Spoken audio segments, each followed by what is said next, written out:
지난 시간에 우리가 무엇을 살폈냐 하면 예수님은 제자들에게 또 주를 따르는 오늘날 우리 성도들에게 어떤 자세를 가지고 세상을 살아야 하는지를 말씀하셨습니다. 이런 말씀하셨죠. 허리에 띠를 띠고 등불을 켜고 서 있으라. 그것을 설명하기 위해서 주님은 세 가지의 비유로 우리에게 말씀을 해주셨습니다. 기다리는 종의 비유였죠. 주님의 재림 때에 준비하고 기다리는 그러한 사람들이 복이 있을 것임을 말씀하시면서 기다리는 종의 비유로 말씀하셨고, 또 도둑이 예고 없이 찾아오는 것처럼 주님의 재림도 생각하지 않은 때에 임할 것이기 때문에 항상 준비하고 있으라라고 말씀으로 가르쳐 주셨습니다. 그리고 한 가지들은 제자들에게 지혜 있고 진실한 청지기가 될 것을 말씀하시면서 재림의 때에 그냥 기다리는 것이 아니라 청지기의 사명을 가지고 감당하면서 준비하고 있으라라고 말씀하셨습니다. 그리고 이제 우리에게 그 말씀 주시면서 오늘날 지난주에 말씀드리기를, 과연 나는 이러한 주님의 재림을 잘 준비하고 있는 그러한 청지기로서 사명을 잘 감당하고 있는가라고 말씀을 드렸습니다. 한 주 동안 또 오늘 수요일이 이르기까지 어떻습니까, 여러분? 주님의 때를 알지 못하지만 그때는 비록 우리 인간으로서는 헤아릴 수 없지만 언제 오실지 모르는 그 주님 앞에서 깨어있는 삶을 사시다가 오늘 예배 자리에 오셨죠? 아멘입니까? 아멘인 줄 믿습니다. 오늘 예수님은 이어서 또 새로운 가르침을 주고 있습니다. 세상에서 일으킬 파장에 대해서 말씀하고 있습니다. 49절 이렇게 말씀하죠. 내가 불을 땅에 던지러 왔노니 이 불이 이미 붙었으면 내가 무엇을 원하리요? 라고 말씀합니다. 자, 먼저 예수님께서 말씀한 이 불. 자, 우리가 일반적으로 물리적으로 이 불이 뜻하는 의미가 뭘까? 자, 여러분 집에서 불 다 피우죠. 밥할 때나 또 우리가 밖에서 불 태울 때 불은 어떤 역할을 하죠? 무언가를 태우는 성질을 가지고 있습니다. 태우는 성질. 자, 형체를 없애고 새 재를 만들어 버리죠. 그래서 우리가 산불 난 거나 집에 불 났을 때 완전히 폭삭 완전히 재로 만들어 버리는 모습 자주 보지 않습니까? 그래서 이런 성질을 대입하면서 불은 멸망과 심판을 의미한다라고 볼 수가 있습니다. 태우고 변화시키는 성질이 있기 때문에 보통 심판에 대한 은유로서 많이 이 불을 가지고 설명하는 것을 볼 수가 있습니다. 그래서 하나님께서 이 타락한 성읍 소돔과 고모라를 심판하실 때 무엇을 비같이요? 불을 비같이 내리신 장면을 우리가 창세기 19장을 통해 볼 수가 있습니다. 또 아론의 아들 나답과 미후가 여호와께서 명하지 않는 다른 불로 제사를 드리다가 하나님의 불이 내려서 그들을 죽여버리는 모습 또한 레위기 10장에서 볼 수가 있습니다. 예수님 마지막 심판 때를 비유하시면서 알곡은 모아 곡간에 쭉저기는 꺼지지 않는 불에 태워버린다라고 말씀하셨어요. 그만큼 이 불은 태우는 또한 심판을 상징하는 의미로 우리에게 말씀해 주고 있습니다. 그리고 요한계시록을 보면 마지막 심판의 날에 미혹하는 마귀가 이 불과 유황불의 못에 던져질 것임을 계시록을 통해서 요한은 말씀을 우리에게 전해주고 있습니다. 이렇듯 성경에서는 종말론적인 정화와 심판을 상징하는 의미에서 불을 말씀하고 있다. 또 불은 어떤 성질을 가지고 있죠? 도자기는 첫 재료가 뭡니까? 물렁물렁 진흙 있잖아요. 진흙을 불로 달구면 딱딱한 도자기로 변화되죠. 그리고 딱딱한 어떤 그 물질도 태우면 녹여버리는 그런 성질을 가지고 있습니다. 즉 성질을 변화시키는 그런 역할을 하는 것이 바로 이 불이라는 것이죠. 그래서 불이 가지고 있는 두 성질, 태우는 것과 변화시키는 것. 예수님께서는 말씀을 통해서 땅에 던지실 이 불의 의미가 바로 그러한 곳에 대비해서 우리에게 말씀을 주고 있습니다. 첫째는 옛사람이 죽는 회개가 일어나야 된다는 거죠. 태워서 없어지는 그 모습을 통해서. 우리는 내 안에 있는 나의 옛사람, 죽어지지 않는 나의 자, 그것을 뭘로요? 성령의 불로 태워서 죄로 없애버리는 작업들을 계속 감당해야 됩니다.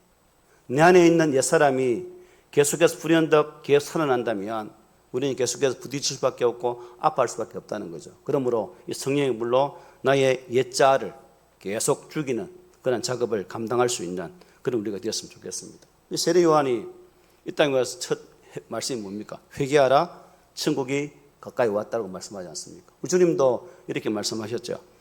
이때부터 예수께서 비로소 전파하여 이르시되 회개하라, 천국이 가까이 왔느니라고 말씀하셨어요.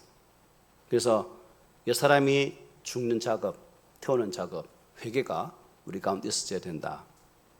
또 한 가지는 이제 회개함으로 우리는 새 사람으로 거듭나야 됨을 말씀해 주고 있다. 회개함으로 하나님의 나라에 합당한 사람들로 변화되어서야 된다는 겁니다. 매일 말씀을 통해 나를 변화시키는 작업, 이것은 여러분 오늘로 끝나는 작업이 아닙니다. 주님께서 나를 당신의 품에 안으시는 그날까지 계속 이어져야 할 거룩한 작업입니다. 그러므로 오늘 하루 말씀 들은 것으로 아멘하고 끝나지 마시고 매일 말씀을 통해서 나의 몸을 회개시키고 돌이키고 하나님 은혜 앞에 온전히 세울 수 있는 그러한 새 사람으로의 삶을 살아낼 수 있는 그러한 저와 여러분 되기를 소망합니다. 그런데 예수님께서 이 던지신 불은 세상에 붙었습니까? 붙지 않았습니까? 붙지를 않았어요. 이 불이 이미 붙었으면 내가 무엇을 원하리요라고 주님 말씀하지 않았습니까? 그래서 우리는 주님의 기대에 못 미치는 현실을 안타까워하는 예수의 마음을 이 말씀을 통해서 볼 수가 있다는 거죠. 주님께서 오셔서 말씀을 전할 때 그 놀라운 은혜의 불길들이 활활 타올랐다면 우리 주님이 말씀으로만도 이 시대를 변화시키는 역사가 일어났겠죠. 말씀도 해도 되지 않고 기적을 보여줘도 되지 않고 이적을 보여줘도 되지 않는 그 상황 속에서 결국 주님은 하나님께 보내신 그 뜻을 이루기 위해서 십자가 길로 나가셨다는 거죠. 사실 예수님도 여러분 이러한 변화가 아직 일어날 수 없는 이유를 말씀하고 있습니다. 50절에 보면 이런 말씀이 있죠. 나는 받을 세례가 있으니 그것이 이루어지기까지 나의 답답함이 어떠하겠느냐라고 말씀하셨어요. 요겁니다. 예. 나는 받을 세례가 있으니 그것이 이루어지기까지 나의 답답함이 어떠하겠느냐. 아직 예수님께서는 받으실 세례가 어떻게 해요? 남아있다는 겁니다. 우리는 알죠. 이미 예수님은 세례 요한에게 물세례를 받았죠. 그죠? 받았습니다. 그런데 주님은 아직 세례가 나의 받을 세례가 있다는 거죠. 그래서 누가에는 그 내용이 없어요. 방금 내가 빨리 보냈던 마가는 그 내용을 이렇게 말씀합니다. 세베대 아들 야고보와 요한이 주께 나와 여짜오되 선생님이여 무엇이든지 우리가 구하는 바를 우리에게 하여 주시기를 원하옵나이다. 이르시되 너희에게 무엇을 하여 주기를 원하느냐 여짜오되 주의 영광 중에서 우리를 하나는 주의 우편에 하나는 좌편에 앉게 하여 주옵소서. 예수께서 이르시되 너희는 너희가 구하는 것을 알지 못하는도다. 내가 마시는 잔을 너희가 마실 수 있으며 내가 받는 세례를 너희가 받을 수 있느냐라고 말씀하셨어요. 자, 이 말씀 보면 높아지기를 원하는 세베대의 두 아들 야고보와 요한에게 예수님은 너희는 너희가 구하는 것을 알지 못하는도다. 내가 마시는 잔을 너희가 마실 수 없으며 내가 받는 세례를 너희가 받을 수 있느냐라고 물으셨어요. 여기서 내가 받는 세례란 말은 내가 마시는 잔이란 말과 이렇게 나란히 연결되어 있다는 사실입니다. 그러므로 동의어의 반복으로 볼 수 있는 거죠. 그래서 곧 그가 받으실 세례는 무엇이라는 겁니까? 그가 마실 잔이라는 겁니다. 그가 마실 잔. 자, 그래서 여러분 예수님이 마실 잔이 뭐예요? 냉수의 잔인가? 무슨 잔이죠? 자, 우리가 주님께서 겟세마네 동산에서 이렇게 기도하시죠.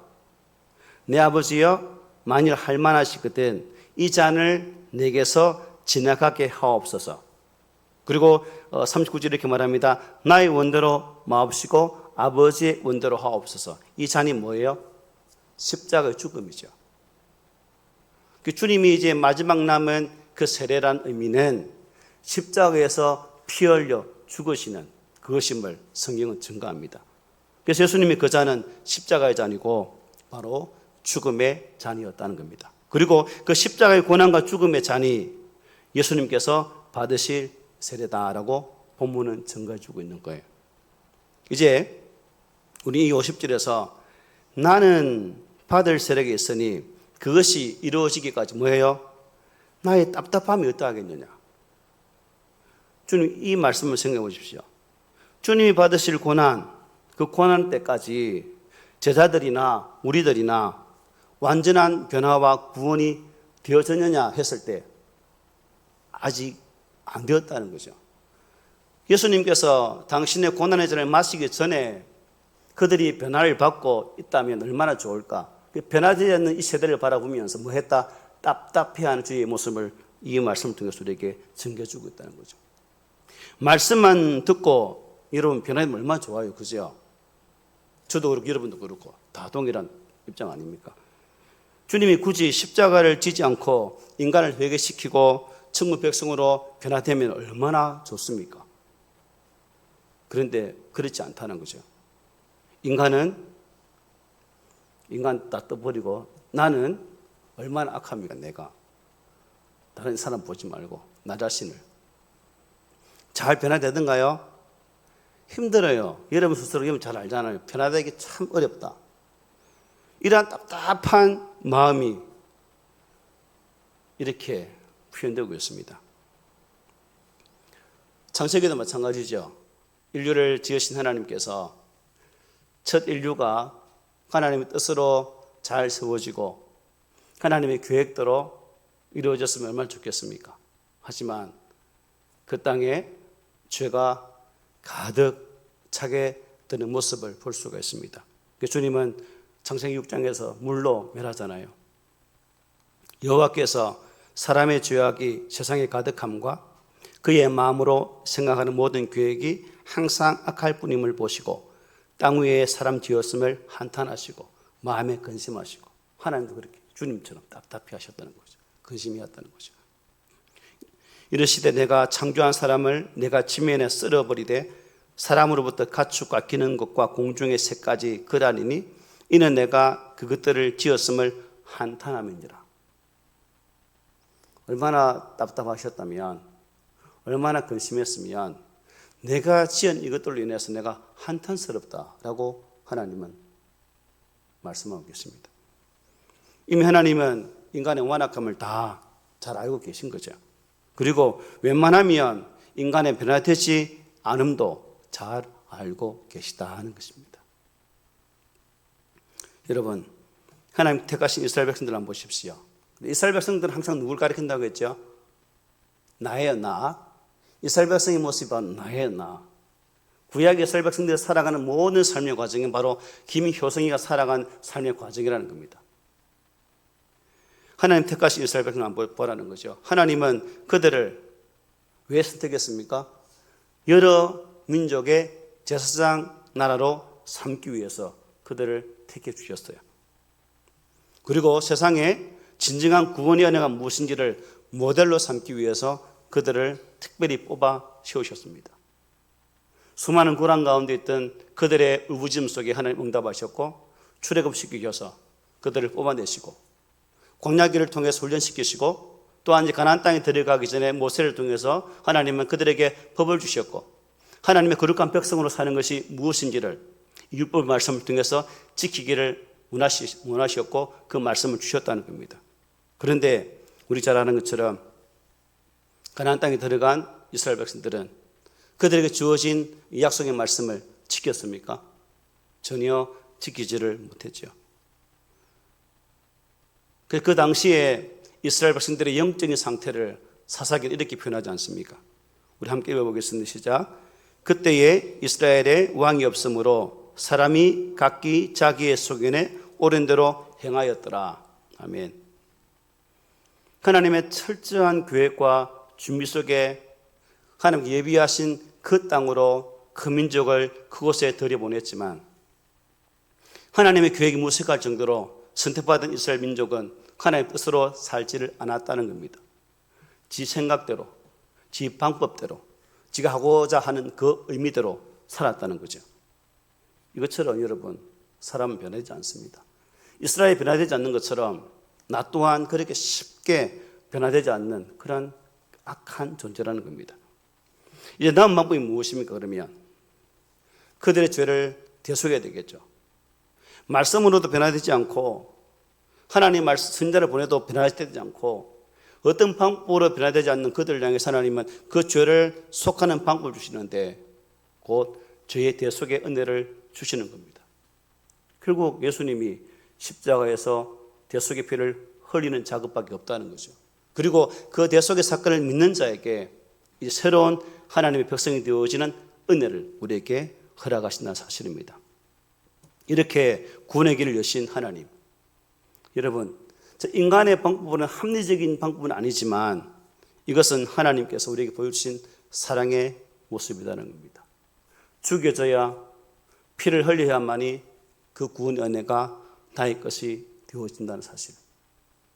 그 십자가의 구속이 계셔야만이 나의 죄를 깨끗이 씻음받는 역사가 일어난다는 사실. 이게 하나님의 은혜라는 거죠. 그래서 사도 바울은 이렇게 고백하지 않습니까? 우리 다 함께 읽습니다. 시작. 너희는 그 은혜에 의하여 믿음으로 말미암아 구원을 받았으니 이것은 너희에게서 난 것이 아니요 하나님의 선물이라. 행위에서 난 것이 아니니 이는 누구든지 자랑하지 못하게 함이라. 아멘. 지금 주님은 십자가의 고난을 앞두고 있는 그 상황입니다. 그리고 변화되지 않는 사람들을 보면서 안타까워하면서 답답하다라고 고백하고 계십니다. 이게 비단 지금 제자들의 모습, 그 당시 군중들의 모습일까요? 우리의 모습 보면서 이놈들아 답답하다라고 가슴 안 치겠어요. 이렇게. 나 예수님은 여러분, 당신이 이 땅에 오셔서 이 구원의 역사를 이루어 가실 때, 고난의 세례를 받을 때 일어날 일에 대해서 예언을 하십니다. 51절이죠.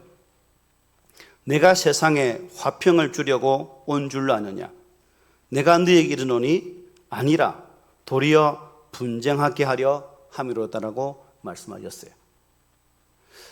마태복음에서는 이 분쟁이라는 단어 대신에 뭐라 썼을까요? 내가 금을 주러 왔다, 칼을 주러 왔다. 칼을. 더 아주 강한 의도죠. 칼이 뭡니까? 전쟁이지 않습니까? 전쟁. 이 말씀은 우리를 무척 이상하게 만들죠. 자, 주님이 누가복음 2장에 보면 이 땅에 어린 아이로 왔을 때, 성탄했을 때 어떻게 말씀하고 있습니까? 이렇게 말씀하지 않습니까? 지극히 높은 곳에서는 하나님께 영광이요 땅에서는 기뻐하심을 입은 사람들 중에 평화로다. 당신 오신 것은 이 땅의 평화, 이 땅에 평화를 주기 왔다고 말씀하셨어요. 그리고 우리가 잘 아는 마태복음 5장 9절 산상수훈에 뭐라 말합니까? 화평하는 자는 복이 있나니. 모든 것을 화평으로 이루기 위해서 오셨는데 주님은 말씀하시기를 금을 주러 왔다라고 말씀하고 있어요. 말이 앞뒤가 안 맞지 않습니까, 여러분?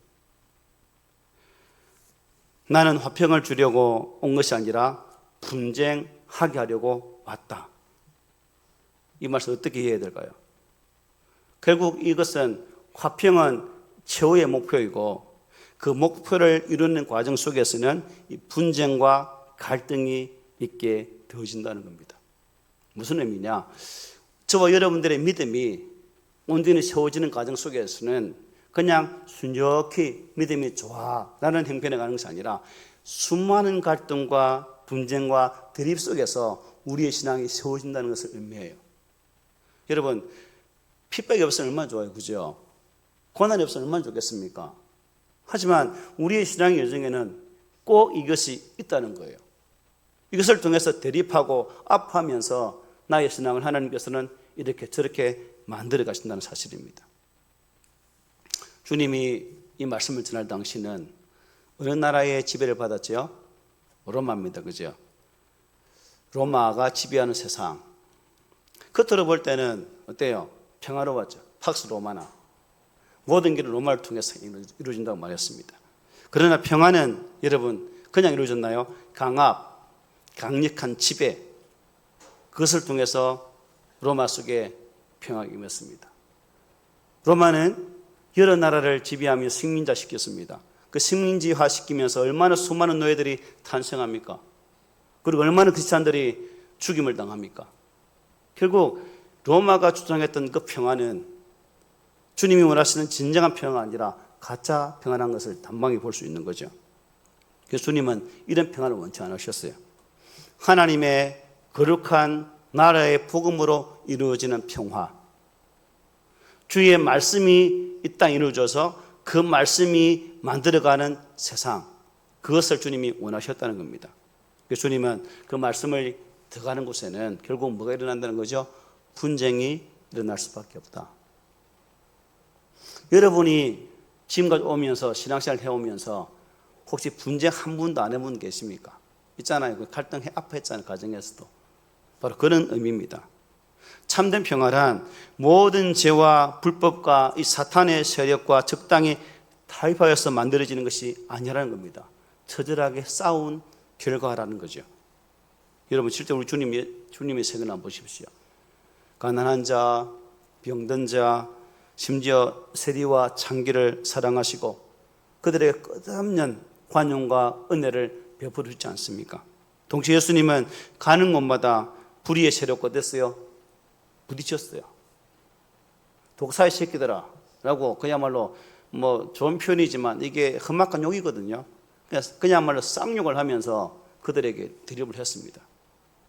공의를 세우기 위해서 그들과 끝없이 갈등하고 투쟁하면서 이 땅에 당신의 복음을 심으신 거예요. 나아가 예수님은 이러한 분쟁이 멀리 있는 것이 아님을 또 가르칩니다. 52절, 53절. 이게 우리의 일상 아닙니까? 우리 함께 읽어봅시다. 시작. 이후부터 한 집에 5사람이 있어 분쟁하되 셋이 둘과 둘이 셋과리니 아버지가 아들과 아들이 아버지와 어머니가 딸과 딸이 어머니와 시어머니가 며느리와 며느리가 시어머니와 분쟁하리라 하시니라. 저도 여기에 많이 해당되죠. 우리 아버지하고 아들하고. 가장 가까운 가족에서부터 분쟁이 일어난다. 오해하지 말 것은 가족이 왼순이 버리라는 뜻은 아닙니다. 왼수 아니에요. 성경 전체에서 예수님의 생각을 전부 정해놓고 보면 결코 예수님이 가정을 무시했다거나 부정하신 적은 한 번도 없습니다. 오히려 효를 가르치셨고 결혼제도의 신성함을 강조하시면서 하나님께 짝지어 주신 그 사람과 나누지 못한다고까지 말씀하시지 않습니까? 그러므로 오늘 본문의 참뜻은 가족을 무시하거나 버리라는 의미가 아니라 참된 신앙을 위해서는 참된 제자의 삶을 살기 위해서는 때로는 가족관계, 혈연관계까지도 극복하지 않으면 안 된다는 겁니다. 부모와의 관계를 이루기 위해서 참 생명의 길을 버린다 아니라 그러기 위해서는 이것도 끊을 수 있는 그러한 믿음의 용기가 필요하다는 것입니다. 여러분, 우리 예수님께 던지신 이 하나님 나라의 복음의 불은 분쟁을 일으킵니다. 여러분이 살아가는 그 삶의 자리에 분명히 이 분쟁이 있을 수도 있습니다. 그럴 때 우리의 외침 속에 하나님 왜 내 믿음의 길에는 이 고통이 있습니까? 라고 할 것이 아니라 이 말씀을 통해서 이것이 당연한 것임을 깨닫고 또 이런 분쟁을 통해서 우리의 신앙이 올곧게 세워지고 또 그것을 통해서 하나님의 거룩한 복음이 내가 서 있는 그 위치에서 이루어지기를 원한다는 그런 모습으로 살아가는 것이 우리 믿는 자의 참된 신앙의 모습이라는 것을 이 내용을 통해서 깨닫게 되죠. 빛이 있으면 어둠 물러갑니다. 크리스찬들이 있으면 그 땅 위에 하나님의 거룩한 복음의 은혜가 예수 그리스도의 향기가 나타나야 된다는 것입니다. 복음의 빛이 임하면 사탄의 악한 영은 발악하며 떠나게 되어 있다는 것입니다. 이것이 영적인 법칙이죠. 그래서 저는 이것이 결국 하나님께서 저와 여러분들 사랑하시는 하나의 또 방편이 아닐까라고도 생각합니다. 그러므로 고난 가운데 있다 할지라도 여러분 아파하지 마십시오. 내가 가족 속에서 혼란스럽고 또한 불투명한 하루하루의 삶을 산다 할지라도 여러분 아파하지 마십시오. 그것을 통해서 하나님이 나를 여전히 지금도 사랑하고 계시고 나는 사실을 깨닫는다면 더 우리의 신앙이 단단해지리라 믿습니다. 저는 우리 믿음의 성도들이 불의한 세상과 갈등하는 것은 결국 병든 세상을 고치는 과정이다라고 생각합니다. 여러분들이 이 세상 속에서 썩어져가는 것을 치료하는 하나의 치료제라는 사실이죠. 백신. 어떻게 그렇게 잘 살고 있습니까? 아니면 백신이 아니라 그냥 물약입니까? 분명한 그런 약효를 가진 우리가 되어야 되죠. 예수님은 그러한 모든 갈등 속에서의 아픔과 두려움을 피해라고 말씀하지 않았어요, 여러분. 두려워하지 말고 어떻게 해요? 이겨내라고 말씀하셨습니다. 그래서 요한복음 15장에 이렇게 말씀하죠. 우리 함께 읽습니다. 시작. 세상이 너희를 미워하면 너희보다 먼저 나를 미워한 줄을 알라. 너희가 세상에 속하였으면 세상이 자기의 것을 사랑할 것이나 너희는 세상에 속한 자가 아니요 도리어 내가 너희를 세상에서 택하였기 때문에 세상이 너희를 미워하는지라. 세상이 우리가 예수 안에 있기 때문에 우리 미워한대요. 그리고 야고보서는 이렇게 말합니다. 함께 시작. 내 형제들아 너희가 여러 가지 시험을 당하거든 온전히 기쁘게 여기라. 이는 너희 믿음의 시련이 인내를 만들어 내는 줄을 너희가 알미라. 아멘. 시험이 오면 뭐하라? 기뻐하래요. 기뻐하라. 우리는 기뻐하지 않고 온갖 우기상 다 쓰잖아. 그죠? 기뻐하십시오. 비진리가 지배하는 세상에 진리가 들어오면 반드시 충돌이 일어나게 되어 있습니다. 그러나 그 충돌은 진리를 드러내기 위한 불가피한 하나의 과정이다 하는 것입니다. 오늘 우리 그리스도인들의 문제는 여러분 불의한 현실을 도피하고 영적인 안일주의에 빠져 있는 데 있다는 거죠. 저와 여러분들이 무사 안일주의에 빠져 있다는 겁니다. 죄와 불법이 승행하는 이 세상을 손가락질하고 비판하면서도 스스로는 그것에 대하여 싸우질 않는 것이 이 땅의 교회들의 모습입니다. 이상한 법 가운데서도 전혀 반응하지 않는, 국회에서 성역 질서를 위배하는 수많은 법들이 통과되어도 아무 소리 못하는 우리들의 모습, 바로 이런 모습이죠. 저 여러분들이 우리 교회가 바른 교회라면 그러한 법에 대해서는 단호하게 아니라고 말할 수 있는 것이고, 또 내가 할 수 있는 최소한의 행동은 해야 된다는 거죠. 최근에 저는 손 의원인가? 그 친구는 젊은 애인데 온갖 이상한 법을 다 만들어. 성경적 위배되는 법을 다 만들어. 한번 보고 하고 싶은데, 어쨌든 우리가 그런 시대 속에서 이러한 것을 보면서 우리 크리스찬들은 단호하게 아니라고 말해야 되지 않을까요, 여러분? 동성애가 판을 치면 되겠습니까? 안 되잖아요. 낙태법 이것도 다 마찬가지거든. 그런데 지금 한참 잘 통과되고 있으면 패스 난립니다. 지금 국회. 히브리서 이렇게 말씀합니다. 우리 함께 읽습니다. 시작. 너희가 죄와 싸우되 아직 피 흘리기까지는 대항하지 아니하고, 대항하지 않는다고 책망하고 있습니다. 책망하고 있습니다. 오늘 우리 교회를 향하신 하나님의 책망의 말씀으로, 나를 향한 책망의 말씀으로 드려야 할 것입니다. 우리 그리스도인들은 불의한 세상의 거짓 평화, 위장된 평화를 깨뜨리기 위한 영적, 육적 싸움을 감당해야 됩니다. 그러므로 여러분의 삶의 주변에서 혹 하나님의 거룩한 영적 법칙에 대해서 찬성한다거나 그런 건 옹호하는 사람이 있다면 강하게는 못할지라도 그냥 한마디는 좀 던져주자.